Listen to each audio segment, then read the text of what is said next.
Dalawang magkaangkas sa motorsiklo, patay matapos na pagbabarilin. Tutukan sa report.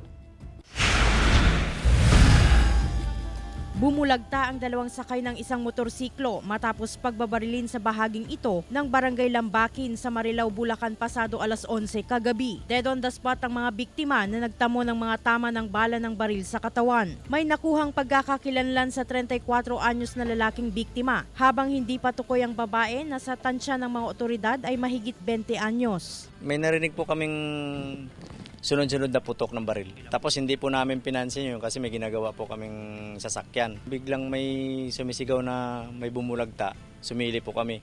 Pero hindi kami basta-basta lumapit kasi baka mamaya nandun pa yung bumaril eh. Hindi na muna nagpaunlak ng panayam ang Marilao Police habang iniimbestigahan pa ang posibleng motibo sa krimen. Sa inisyal na investigasyon, pauwi na ang mga biktima ng paputukan ng gunman. Halos 5 metro ang layo sa inuupahan nilang bahay. Nakasakay rin sa isang motorsiklo ang salarin na nakasuot ng itim na long sleeves at face mask. Ang barangay naman, limitado lang din ang impormasyong nalalaman kaugnay sa mga biktima. Hindi po namin masyadong kilala yung mga tao na yun dahil sabi po ng mga kapitbahay, 2 linggo pa lang daw po silang nakatira dyan.